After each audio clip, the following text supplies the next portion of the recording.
This video is brought to you by CuriosityStream. If you sign up to CuriosityStream with the link in the description, you'll also get access to Nebula, where you can watch my Nebula original, Led Zeppelin's Epics.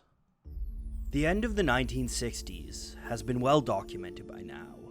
A decade that saw the youth rise up in the name of civil rights, peace, and love came to a violent conclusion in its final years. The summer of 1967 is remembered by many as the Summer of Love, but in other circles it's known as the Long Hot Summer, thanks to the 159 race riots that took place across America. These riots were born out of systemic oppression of people of color, people who were denied jobs and forced into crumbling urban infrastructure. The worst of these happened in Newark, New Jersey, where police officers brutally assaulted a black cab driver, and Detroit, Michigan, where police officers raided an after-hours bar. The next year, the assassination of prominent progressives like Martin Luther King Jr. and Robert Kennedy brought on a whole new set of riots. Then, in the summer of 1968, 10,000 anti-war protesters came to demonstrate at the Democratic National Convention in Chicago. After days of tension, things finally exploded when a violent police force tried to subdue protesters by tear gassing them and beating them with billy clubs. Still, the optimism of the 60s persevered, even in black communities. And one of the bastions of that optimism was Sly and the Family Stone. Sly Stone, who got his start as a disc jockey, had mixed the psychedelic rock and roll of the time with R&B rhythms to pioneer the emerging genre of funk. In the process, Sly and the Family Stone became icons and powerful voices for change in the music community. This was never more evident than in 1969, when the band released Stand, a landmark protest album. They capped that year off with a fiery performance in the early hours of Woodstock's third morning. For a brief moment, it looked like the hope of the 60s might last. But that hope came crashing down by the end of the year. By the time 1970 rolled around, it looked like America was ready to burst at the seams. The final death knell of the 60s came on May 4th, 1970, when the National Guard opened fire on student protesters at Kent State University, killing 4 of them in the process. The country was once more spun into discord and turmoil. And on that backdrop, Sly Stone began work on his 5th album. Originally, it was going to be called Africa Talks to You. But 6 months before its release, Marvin Gaye released his own landmark concept album, What's Going On? Upon hearing it, Sly Stone decided to retitle his album and give an answer to Gaye's rhetorical question. And so, on November 20th, 1971, Sly and the Family Stone released There's a Riot Going On. When Sly Stone started work on There's a Riot Going On in 1970, the turmoil in his country was echoed in his own life. In an attempt to escape the horrors around him, Stone holed up in his Los Angeles home and began to take copious amounts of cocaine and PCP. In addition, there was a growing tension between Stone and other members of his band, particularly the bassist Larry Graham. All of this played into the recording process of the album. Rather than record live in studio with his band as he had on previous albums, Sly Stone recorded most of the album himself in his bedroom or his personal studio. He would overdub the tracks himself and then send them off to musicians for redubbing. The result of all this mixing and redubbing was a muddy, heavy sound that the album became famous for. It reflected the darkness in Sly Stone's life and the heavy reality of being black in America. You can hear it from the opening moments of the album, Love and Hate. That song is named in honor of the Haight-Ashbury neighborhood, where much of the hippie scene was birthed.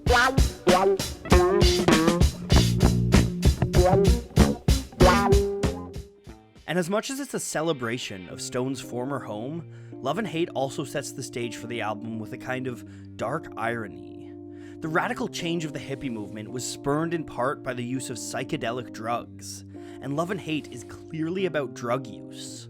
But rather than singing about mind expansion or radical change, it's a purely hedonistic celebration of substance.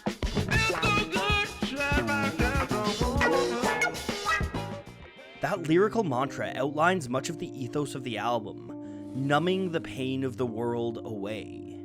Indeed, Stone felt so good that often he didn't move. Not only was much of the album recorded in his bedroom, he even did many of his vocal takes while lying in bed. The result of this is a hazy, strained sound, like in Just Like a Baby.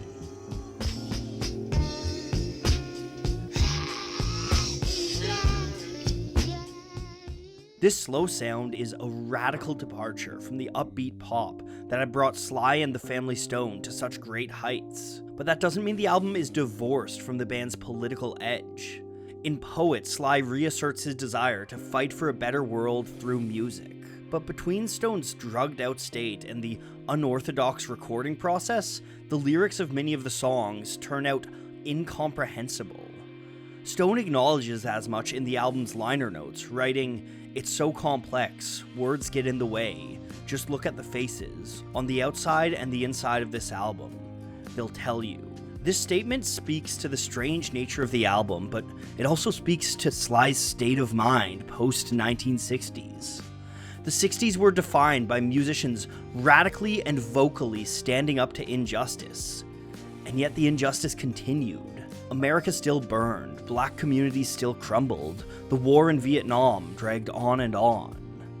All throughout There's a Riot Going On, Sly Stone seems to be grasping desperately at straws, trying to find the vocabulary to express his rage at everything that's going on. This plays out in the album's lead single and biggest hit, Family Affair. That song seems to simultaneously explore the tension in Stone's own life and the tension in his country. America is a country with a great rift at the core of its being. Like any family, it has a shared history, but that history sounds very different depending on who's telling it. And like a family, it's impossible for Sly Stone to tear himself away from that history, no matter how much he wants to. You can't leave cause your heart is there, but you can't stay cause you're... The drums on that track, as well as much of the album, were created by a drum machine.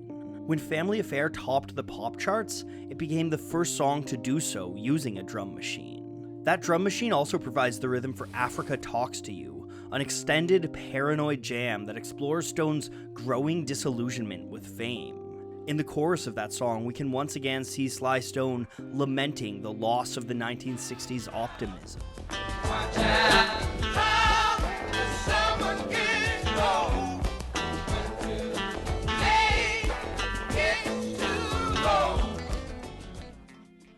While the lyrics provide some context to the album, the real story of There's a Riot Going On is told in its heavy, twisted music. It's told in the desperate screams of Africa Talks to You, and in Larry Graham's relentless bass grooves.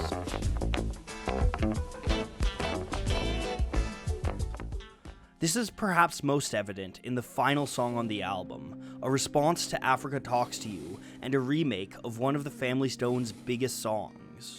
While the original, Thank You for Letting Me Be Myself Again, is upbeat and positive, the new version, Thank You for Talking to Me Africa, is slow, muddy, and dark. Thank you for letting me be myself. It's a stark reminder of just how much has changed for Sly Stone, and for the entire country of America, in just 2 years. The broader political scope of There's a Riot Going On is driven home by its artwork. Stone explained the meaning behind the artwork to Jonathan Dax. I wanted the flag to truly represent people of all colors. I wanted the color black because it is the absence of color. I wanted the color white because it is the combination of all colors. And I wanted the color red because it represents the one thing that all people have in common: blood. There's a Riot Going On is a landmark album. It took funk to new, darker territories, and showed the underbelly of American society that came into focus when the sheen of the 60s wore off. And perhaps one of the most powerful statements on the album is in a song that doesn't exist, the title track. While it's listed in the track listing, There's a Riot Going On has a runtime of 0 minutes and 0 seconds. In 1997, Stone explained the reasoning behind this decision, saying simply, "I felt there should be no more riots." And as I make this video in the summer of 2020, that sentiment resonates once more. But it's important to remember that the riots of Sly Stone's time weren't born of nothing. They were born of systemic racism, born of police brutality against black communities, and born of acts of violence against black leaders. And while the protests of the 60s did help bring about change, much of that systemic racism still pervades our society. In a lot of ways, There's a Riot Going On is a desperate cry against these systems. It's a heavy album, and it's often difficult to listen to. But it should be difficult to listen to, because it's dealing with a reality that's difficult to face. It was born out of a time of strife, hatred, and confusion, but that era never really ended for black and indigenous communities. And that's why it's so important to celebrate albums like There's a Riot Going On. In the face of a discriminatory system brought low by addiction, Sly Stone still persevered and put together what might be the greatest creative output of his entire career.